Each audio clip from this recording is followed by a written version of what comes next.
Olá pessoal, tudo bem? Aqui quem fala é o engenheiro civil, Edcley Costa, dando continuidade ao nosso curso de elaboração de projetos de prevenção de combate a incêndio. Pessoal, na aula anterior nós vimos ali, nós aplicamos também no Revit, vimos a teoria, dimensionamento e aplicamos no Revit a primeira medida de segurança contra incêndio que nós trabalhamos no curso, que é sobre saída de emergência, beleza? A partir desse vídeo aula nós vamos trabalhar agora com uma nova medida de segurança contra incêndio, que é a sinalização de emergência, ok? Pessoal, antes de tudo, eu preciso que você entenda do que se trata, ou melhor, pessoal, o que significa a medida de segurança de sinalização de emergência. Pessoal, vamos entender o seguinte, tá? Vamos tentar usar nossa imaginação novamente, como eu falei para vocês, durante esse curso, nós vamos precisar usar bastante nossa mente, nossa imaginação, para entender situações, para conseguir elaborar um projeto de prevenção de combate a incêndio de uma forma com muita qualidade, de uma forma correta, de forma segura, tá? Porque qual é a ideia do PPCI? É você se colocar no lugar das pessoas que estão naquela edificação. Se você conseguir se colocar no lugar, conseguir imaginar como as pessoas irão agir no momento do incêndio, você consegue elaborar um projeto cada vez melhor, beleza? Então imagina só a seguinte ideia. Imagine que você está numa edificação, certo? Numa edificação qualquer, pode ser um prédio, pode ser uma casa pequena, enfim, uma edificação qualquer, e começa um incêndio. Primeira coisa, pessoal, em relação ao incêndio. O incêndio, na maioria das vezes, ele nos pega de forma desprevenida, a não ser que você esteja fazendo algum serviço que envolva risco ao incêndio, certo? Mas, na maioria das vezes, o incêndio, ele nos pega desprevenido. Você está ali fazendo sua atividade qualquer do dia a dia, e aí você ouve o alarme de incêndio, tá? A partir do momento que você ouve o alarme, você identifica, né, você consegue perceber que está ocorrendo um incêndio na edificação que você está, a primeira coisa que a pessoa que está ali vai sentir é o pânico, tá? É o pânico. Então, quando a pessoa sentiu o pânico, muitas vezes, né, eu não sei se você já sentiu um medo tão grande, um medo tão severo, ao ponto de você travar, certo? Existem situações que você está fazer alguma atividade e você sente medo. Por exemplo, as pessoas que vão subir, né, e vão escalar, e aí eles começam a subir uma escada, começam a subir um monte, alguma edificação alta, né? E quando ela olha para baixo, ela olha para a distância onde ela está em relação, digamos, ela subiu uma torre, né? Quando ela olha para baixo, ela vê a altura. E a pessoa vê a altura e sente o medo, né, da queda, sente o medo da altura, certo? E na maioria das vezes, quando a pessoa sente o medo, o que acontece com ela? Ela trava, né? Isso é muito parecido com a ideia do incêndio. Muitas das vezes, quando a pessoa ouve, quando ela consegue perceber que o incêndio iniciou na edificação que ela está, ela trava, ela fica com medo. Então, qual é a ideia da sinalização de emergência? A ideia da sinalização de emergência é que a pessoa que está ali apavorada, a pessoa que está em um estado de pânico, ela consiga, de certa forma, olhar para as instruções que existem dentro da edificação, no caso, olhar para a sinalização, e conseguir evacuar aquele prédio da forma mais rápida possível e da forma mais segura possível, beleza? Então, a ideia, além também de conseguir fazer com que a pessoa que está na edificação consiga evacuar da forma mais rápida e segura possível, serve também para aquelas pessoas que vão entrar para combater o incêndio, que no caso é o corpo de bombeiros, tá? Ou seja, vai ter dois momentos. A sinalização vai servir para as pessoas evacuarem de forma rápida e segura a edificação, certo? E também vai servir para orientar, né, os bombeiros que vão agir para combater o incêndio. Então, ela vai sinalizar tanto a orientação e salvamento, quanto os equipamentos na hora de buscar os equipamentos para combater o incêndio, beleza? Então, se você entrar na IT de sinalização de emergência, como eu falei, cada medida de segurança tem uma IT específica. Então, se você entrar lá, você vai perceber que tem essa definição aqui, ó. A sinalização de emergência tem como finalidade garantir que sejam adotadas as ações adequadas à situação de risco, facilitando o quê, pessoal? A localização dos equipamentos, como eu falei, isso em função das pessoas por exemplo, dos brigadistas, que nós vamos ver isso depois, mas, por exemplo, tem pessoas dentro da edificação, pessoas fixas, que são treinadas para, no momento do incêndio, agirem, tá? Então, essas pessoas já estão na edificação. Então, essa sinalização, ela também vai te ajudar a localizar os equipamentos, certo? E também te instruir a rota da saída para abandono seguro da edificação em caso de incêndio, beleza? Bom, eu trouxe alguns tópicos específicos para falar para vocês aqui. Eu trouxe para vocês aqui os tipos de sinalização que nós temos, beleza? Eu trouxe a simbologia, como é que a gente aplica isso no projeto, tá? A gente vai ver a parte teórica, mas eu já vou te mostrar como isso é aplicado dentro do projeto, no caso do projeto do Revit, beleza? E também, na aula posterior a essa aula aqui, nós vamos pegar essa teoria que nós estamos vendo nessa aula e aplicar no Revit, beleza? Então, primeira coisa, pessoal, vamos ver aqui os tipos que nós temos de sinalização de emergência, beleza? Bom, pessoal, se você vier aqui em cima no mapa mental, você vai conseguir perceber junto comigo que tem um anexo, tá? Esse anexo aqui, essa tabela aqui, esse quadro, eu tirei lá da IT, de sinalização de emergência, beleza? Lá no anexo A tem esse quadro aqui de formas geométricas e dimensões para a sinalização de emergência, beleza? Se você olhar aqui na parte da coluna de sinal, você vai perceber que existem 3 categorias, tá? Anotem aí. Você tem 3 categorias para trabalhar a sinalização. Tem a categoria de proibição, a categoria de alerta e a categoria de orientação, salvamento e equipamentos, beleza?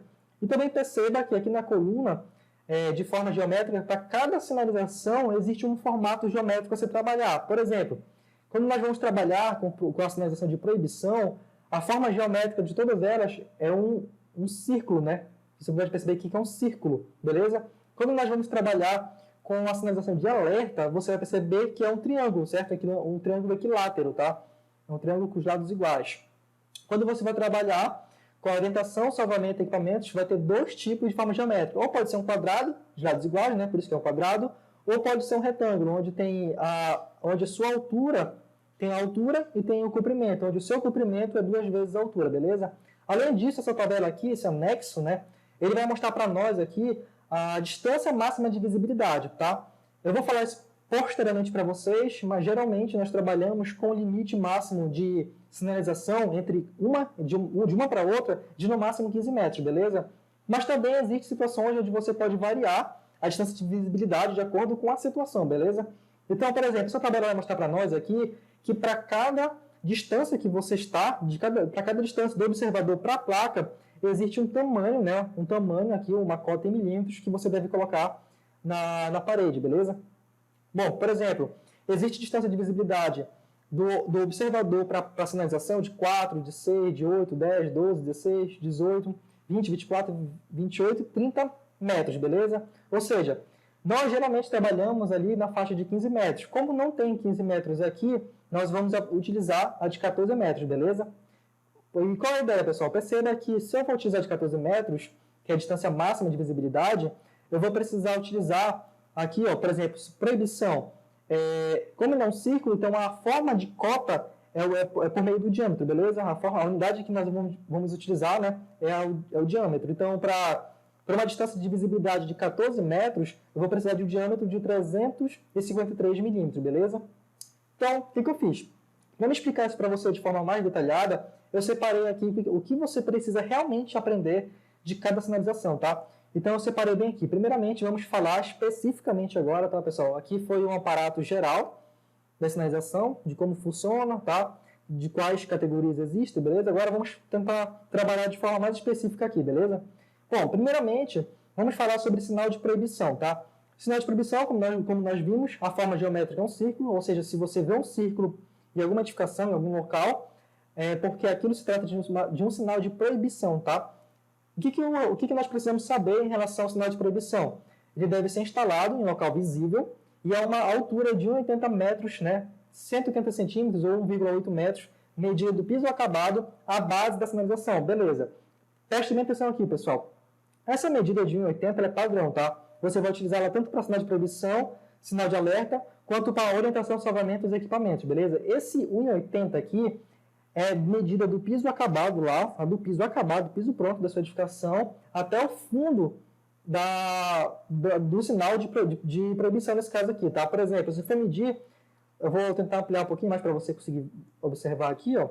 Por exemplo, se eu for instalar o sinal de proibição, eu vou pegar do piso, tá? Pronto, eu vou subir esse fundo aqui, essa parte de baixo do círculo aqui, ó, a 1,80 do piso. Mesma coisa para o sinal de alerta, a 1,80 do piso, considerando a base aqui, ó, da sinalização. Mesma coisa para orientação, salvamentos e equipamentos, tá? Sempre em função da base aqui, ó, da sinalização, beleza? Bom, ela tem que ser distribuída em mais de um ponto dentro da área de risco, de modo que uma delas possa ser claramente visível de qualquer distância dentro da área, distanciadas em no máximo 15 metros entre si, tá? Ou seja, em qualquer lugar onde o observador estiver dentro da edificação, ele precisa conseguir enxergar uma sinalização de no máximo uma distância de 15 metros entre si, beleza? E como eu falei anteriormente, pessoal, para lembrar, A tabela ela mostra para gente aqui, ó, a sinalização, né? A IT fala que no máximo de 15 metros, porém, se você for pesquisar os 15 metros aqui nesse quadro, você não percebe que não tem, tá? Então, no caso, nós vamos trabalhar com a distância máxima de visibilidade de 14 metros, tá? Perceba que tem 4, 6, 8, enfim, vai até 30, né? Considerando no máximo a cada 15, vamos utilizar 14 metros conforme a tabela, pois não existe 15 exato. Então, vamos pegar ali o menor valor, tá? Então, considerando, quando se trata de sinal de proibição, o diâmetro seria de 353 milímetros, beleza? Bom, a próxima sinalização é a sinalização de alerta. Como nós vimos, a forma geométrica é um triângulo equilátero, isso significa que os lados do triângulo são iguais, beleza? Ela deve ser instalada novamente em local visível e a uma altura de 80 medida do piso acabado, à base da sinalização, como eu falei, próxima ao risco isolado ou distribuído ao longo da área de risco generalizada, distanciadas entre si em no máximo 15 metros, tá? No máximo 15 metros. Como todas as outras que nós vamos ver ao decorrer do curso, beleza?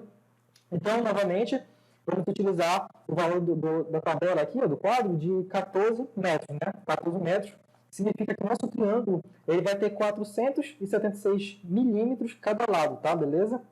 Bom, e pessoal, esses dois primeiros aqui que eu falei, sinal de proibição e sinal de alerta, eles são mais utilizados em locais onde tem material, né? Existe líquidos inflamáveis, material combustíveis, né? Aquilo que propaga chamas de forma muito rápida ou que cause alguma explosão, beleza? Por exemplo, nós vamos utilizar muito sinal de proibição, sinal de alerta em postos de gasolina, beleza? O que é muito diferente de uma edificação como a nossa, que é um escritório, ou de uma edificação residencial, que o que tem de mais perigoso ali na edificação, geralmente, né, é o que nós falamos, é o gás, né, a botija que nós temos ali. Mas fora isso, pessoal, esse sinal de proibição e alerta é mais utilizado em postos de gasolinas, indústrias, onde tem produtos químicos, enfim, materiais ou líquidos inflamáveis que possam causar explosões, beleza? E o que nós vamos utilizar no curso, professor? O que nós vamos utilizar no curso é a sinalização de orientação ao salvamento dos equipamentos, que é essa que você vai utilizar mais no decorrer dos seus projetos, né, na sua demanda do dia a dia, beleza?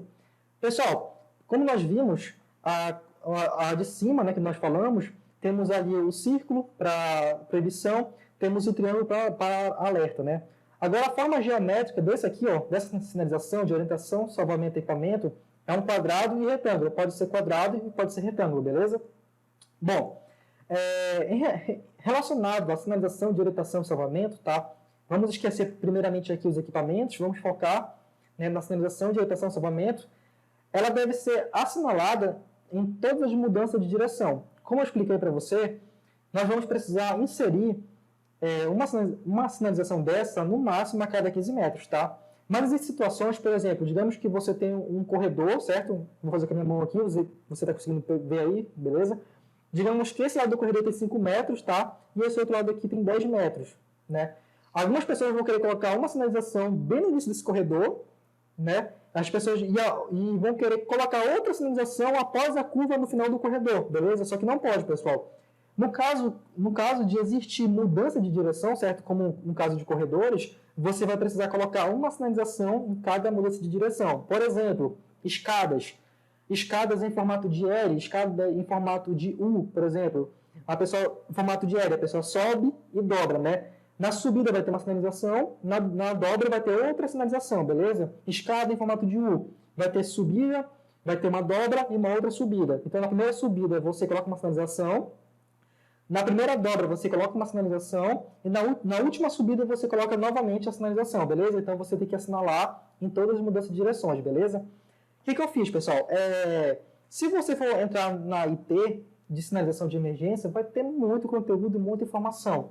O que eu fiz, né? Como a proposta do curso é fazer você aprender a projetar para ontem, eu separei todas as informações necessárias que nós vamos precisar saber para elaborar o nosso projeto de prevenção de combate a incêndio no Revit, tá? Beleza, pessoal? Porque a ideia é o seguinte, se você for ler, você vai perder muito tempo. Então, eu martiguei para você, né? Eu deixei tudo martigadinho para você, todo o conteúdo eu exprimi, né? Enxuguei e trouxe aqui para você, nesse mapa mental, tudo que você vai precisar saber para já sair projetando de forma segura e rápida, beleza? Primeira informação, pessoal, que eu preciso repassar para você. A sinalização de portas de saída de emergência deve ser localizada, tá? Imediatamente acima das portas, no máximo a 10 centímetros da verga ou diretamente na folha da porta, centralizada a uma altura de 1,80 metros, medida do piso acabado à base da sinalização. Isso aqui é uma instrução em relação à sinalização de portas, tá? Portas de saída, beleza? Então, o que ela falou para nós? Que a sinalização ela deve ser colocada em duas posições, quando se trata de portas. Ou a primeira posição é imediatamente acima da porta aqui. Você pode perceber que a sinalização indicando saída está exatamente acima da porta, a no máximo 10 centímetros da verga. Geralmente, pessoal, as portas elas têm 2,10 de altura, beleza? Então, a sinalização, geralmente, nós colocamos na faixa de 2,20 metros, tá? 2,20 metros. Quando você não for colocar a sinalização, ou não der de colocar a sinalização por causa do pé direito, ou algum imprevisto do local, você tem que colocar na folha da porta, né? O que é a folha da porta, pessoal? É aquela parte que vai vedar, né? Que vai literalmente vedar, é a folha da porta, beleza? Se você for colocar na folha da porta, você tem que colocar numa altura de 1,80 metros do piso, tá? É praticamente centralizado aqui, beleza? Vamos para o próximo item. A sinalização de orientação das rotas de saída deve ser localizada de modo que a distância de percurso de qualquer ponto da rota de saída até a sinalização seja de no máximo 15 metros. Ou seja, qualquer sinalização de emergência, beleza? Sinalização de emergência não pode ultrapassar 15 metros de uma para outra, tá? E também do observador para a sinalização, beleza? Adicionalmente, essa também deve ser instalada de forma que a sinalização esteja a 1,80 metro do piso acabado, beleza? Como nós já vimos. Próxima informação, pessoal. A sinalização de identificação dos pavimentos no interior da caixa da escada de emergência deve estar a uma altura de 1,80 metros, medida do piso acabado à base da sinalização, instalada junto à parede sobre o patamar de acesso de cada pavimento, de tal forma a ser visualizado em ambos os sentidos da escada, subida e descida, beleza? Isso aqui, que eu falei para você, é a sinalização referente àquelas que você vai colocar na escada, tá? Aqui fala da sinalização de emergência dentro da escada. Sempre que você for colocar a sinalização dentro de uma escada, ela tem que ser vista tanto por quem desce quanto por quem sobe, beleza?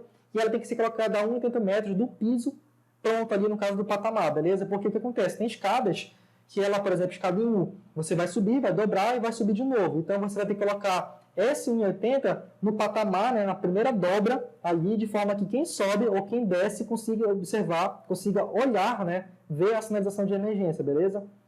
Isso aqui, pessoal, não se preocupe que a gente vai aprender muito de forma mais prática, você vai memorizar isso aqui e quando a gente for botar em prática lá dentro do Revit, beleza?